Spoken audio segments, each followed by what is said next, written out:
Derek's secret recordings. Wait. I'm going straight to hell, bro. I ain't gonna lie. I'm going straight to hell. Derek Graz began as a relatively unknown streamer on Kick, producing low-effort, cringe content aimed at a small niche audience. His early content focused on inviting women to his live streams, recording playful encounters with them that were more or less just harmless entertainment for his chat. Over time, however, Derek's content stagnated, and he became increasingly desperate for attention, donations, and growth. As Derek's ambitions grew, he started by developing what he called a roster of women through Snapchat, sharing their private messages on stream without their knowledge or consent. Encouraged by Kick's lack of moderation, Derek escalated further, creating secret streams in which he matched with women on Tinder, explicitly lied about setting up cameras, and invited them over to his home under false pretenses. Before the girls would arrive, he openly explained to his livestream how he would hide the cameras, use an earpiece, and allow viewers to control his actions through text-to-speech donations. Meanwhile, the women believed they were on private dates, entirely unaware they were being broadcast to thousands of viewers.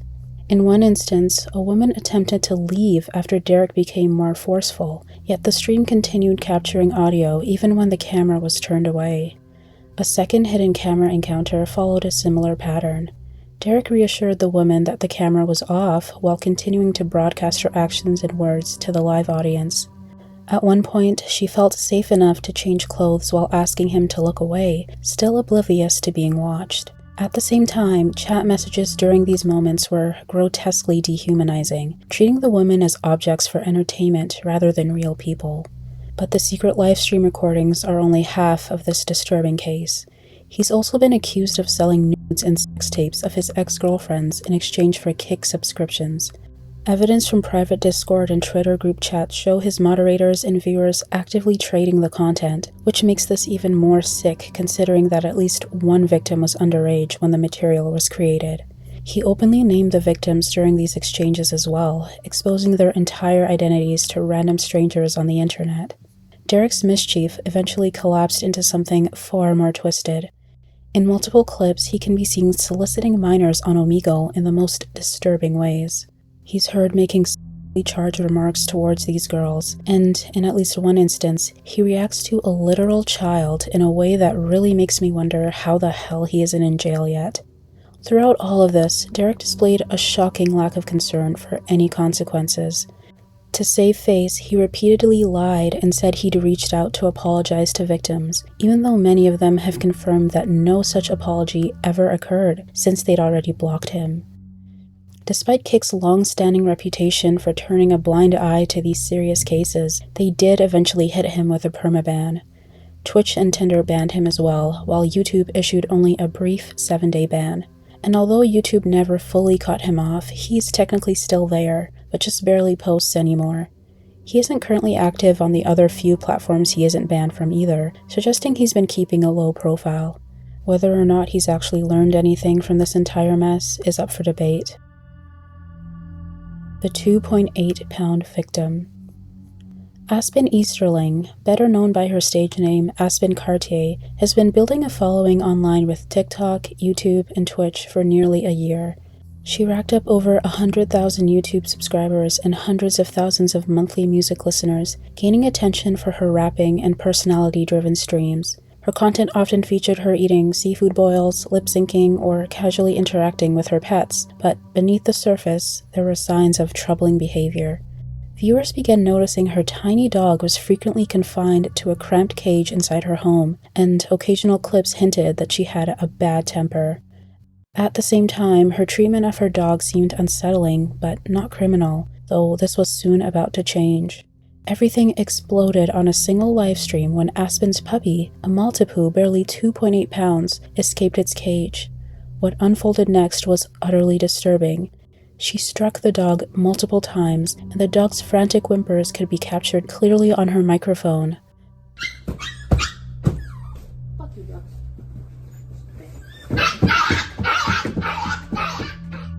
The abuse went on for nearly a full minute, with Easterling's anger and impatience overtaking any concern for the animal. Naturally, her audience was horrified, and clips of the live spread across social media like wildfire. Afterwards, Aspen tried to excuse her actions, claiming the dog was misbehaving and needed to be disciplined, but her explanation came off as both absurd and disgusting. Authorities quickly got involved. Law enforcement in Brookhaven, Georgia began investigating after multiple complaints were filed, and they executed a search of her home around 9:35 p.m.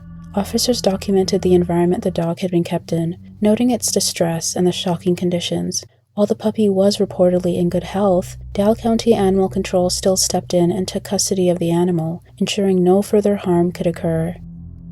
Needless to say, her social media presence took an immediate hit.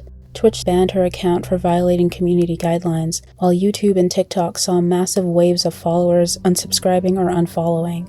Aspen still attempted to defend herself in later videos, posting images of the dog alive and claiming it had not been harmed, but these gestures did little to help the public's outrage. Aspen was arrested the next day and booked at Dalles County Jail on charges of animal cruelty. Her fans and critics alike expressed disbelief at how a 19-year-old with a public platform could commit such atrocious acts like it was nothing.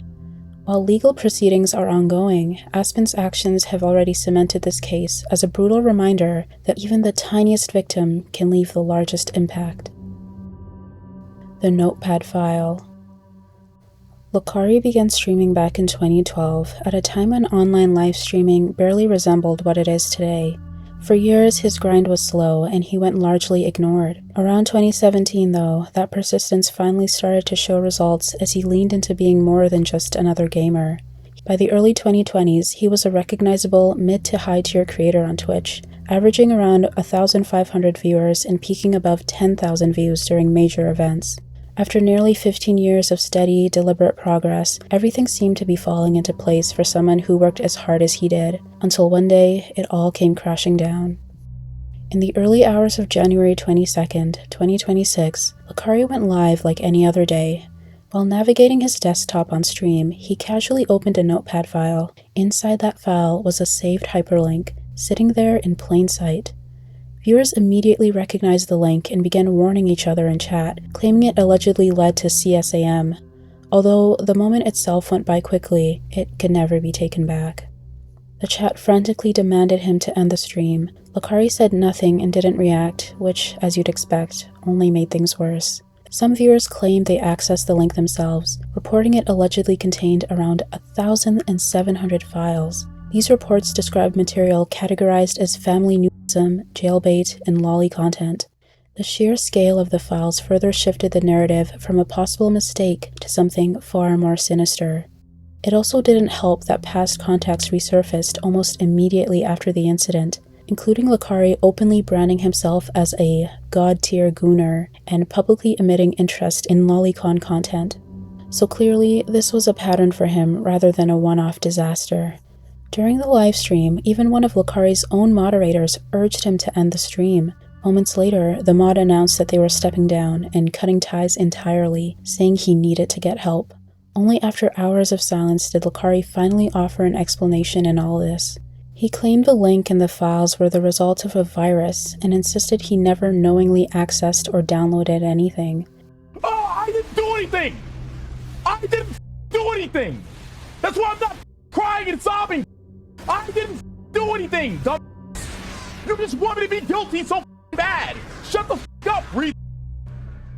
When Moist Critical released a detailed breakdown of the incident, he explained how Notepad session saving works, showing that links don't simply appear without deliberate action.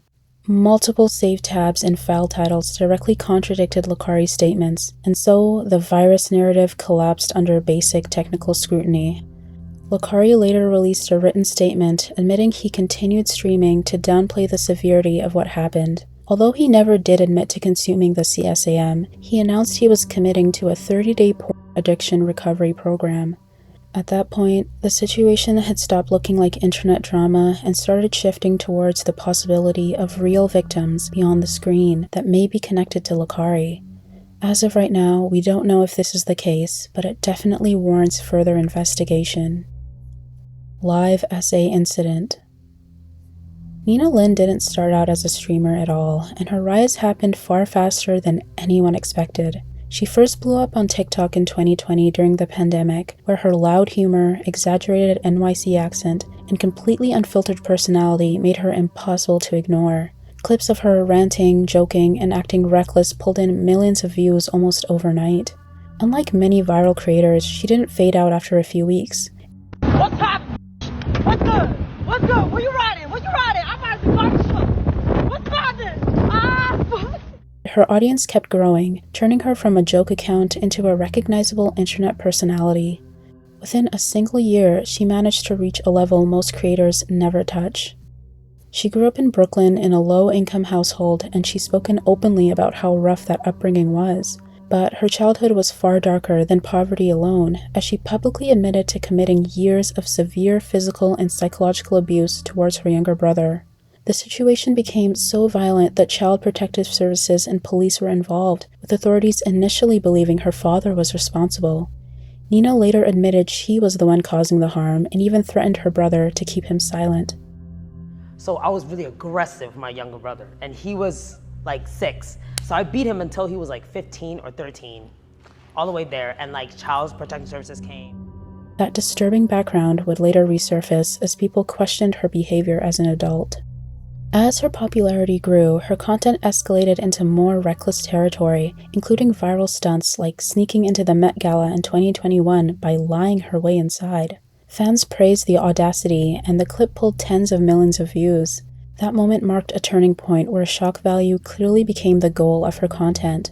Eventually, Nina transitioned into streaming on Twitch, where her growth accelerated even faster. She began collaborating with big creators, putting her directly in front of massive audiences. Her streams were chaotic and often involved public disturbances clearly designed to provoke reactions. But as the content got more extreme, old clips resurfaced showing behavior that crossed far more serious lines. One of the most disturbing involved Silky's assistant, Saeed, where Nina and another woman continued physical contact on stream despite verbal objections. No, you can't. He's 23, No, he's consensual. No, he's not consensual. Yes, he is. He's not even saying nothing. He likes it. Yeah, give. I don't think he wants to. Yeah, stay right there. Stay right there. Hold on. Sit down. Yo. Sit down. For many, the clip was hard to watch, and one could clearly see that Saeed was uncomfortable. Saeed later confirmed the incident deeply affected him, describing long-term emotional distress and feeling invalidated when he tried to speak up. When confronted, Nina denied that any assault had occurred and made remarks implying that it was embarrassing for a man to be assaulted at all. Those statements, as you can already guess, only made the situation worse. Twitch briefly banned Nina and the other woman involved, only to unban them within 24 hours, sparking public outrage. But this wouldn't be the last time she'd get banned. Shortly after, another clip resurfaced involving her and Disguised Toast, where Nina touched him inappropriately while supposedly giving him a massage. Toast later confirmed he felt uneasy about the whole situation, but was pressured to stay quiet because of cameras at the sponsored event. This all led to Nina getting another Twitch ban, but as you can expect, it got lifted after just one day, once again. Although Nina eventually issued a more formal apology this time, she still undermined it almost immediately after by mocking consent and legal consequences on stream. And instead of dialing things back, her behavior escalated into constant public confrontations and initiating screaming matches with strangers. In one stream, she was seen intentionally stealing items at a Target self-checkout, brushing it off by claiming the corporation wouldn't miss the money. But the fact that she was so comfortable streaming this to thousands of people is crazy. This resulted in her third Twitch ban within 6 weeks, suggesting even the platform can no longer ignore the pattern. For a moment, it looked like her streaming career might actually be over. But that removal didn't last, and Nina eventually returned to Twitch with a still sizable following, as if nothing had happened.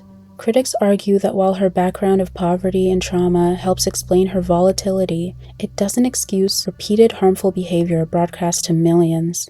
The aftermath left behind damaged reputations, real emotional harm to others, and a community increasingly split over whether she should still have a platform at all. Cash for Cruelty. Andre Burim, better known online as Malstroy. He didn't stumble into infamy by accident. From a young age, he openly said his only goal was fame and money, and he was willing to do whatever it took to get there. Instead of gaming or commentary, he chose the fastest and ugliest route possible: shock value IRL streaming. His earliest rise came on YouTube, where he streamed himself talking to strangers on Russian Omegle sites. What started as awkward interactions quickly turned disturbing as he began offering cash for humiliating, degrading, and explicit acts on camera. The more uncomfortable it got, the better the streams performed. Those early streams routinely crossed ethical and legal lines, including coercion and interactions involving underage participants. Melstroy tried to cover his tracks by deleting stream replays shortly after going live, effectively erasing evidence before moderation could catch up. For a while, it worked. By 2017, he was pulling tens of thousands of live viewers, sometimes peaking around 60,000 people watching in real time. His success proved something dangerous. Cruelty and shock value could outperform almost any normal content. Public opinion finally shifted when Russian YouTuber DK released an expose laying out the full scope of Melstroy's behavior. The attention snowballed fast, reaching authorities and triggering a law enforcement raid on his apartment. His computer was seized, and he was informed he could be facing up to 4 years in prison. Instead of cooperating, Melstroy fled the country immediately. He live-streamed from hotels while constantly moving locations, openly mocking the investigation and acting untouchable. Then, in a move that stunned nearly everyone, the case was quietly dropped just months later under unclear circumstances. But rather than pulling back, Melstroy escalated harder than ever. He secured multi-million-dollar casino sponsorships, giving him effectively unlimited money to turn real people into props for entertainment. His content shifted from online coercion to in-person party streams, fueled by alcohol, gambling, public humiliation, and escalating physical danger. Melstroy acted like a puppet master, using money to override consent and pit friends against each other. Violence became just a routine for him. That normalization of violence reached a breaking point in October 2020 during a livestream involving model Elena. An argument escalated, and Melstroy violently slammed her head into a table multiple times on camera. The assault left her with a broken jaw and serious brain injuries, all broadcast live. Melstroy showed no remorse afterward, mocking her publicly and treating the incident like content instead of a crime. Although he was found guilty, the punishment was laughably small, a fine of roughly $1,000 and 6 months of corrective labor. The message was clear. Money and notoriety still shielded him. But in recent years, his image has taken a strange turn, with what looks like an attempt at redemption through money. In March 2024, he reportedly purchased sports equipment and clothing for 500 orphanages in Belarus, a move that drew widespread attention. A year later, he donated the equivalent of $65,000 to the medical treatment of Pasha Technique after the rapper fell into a coma. More recently, in late 2025, Melstroy transferred over $70,000 to a schoolgirl and her family after a viral TikTok video hit tens of millions of views. Then he took it a step further and bought them a new apartment. In a 2024 interview, Melstroy claimed he'd taken full responsibility for his past and didn't see himself as an evil person. However, this assertion is questionable, given that he remains wanted in multiple countries at the time of recording this video.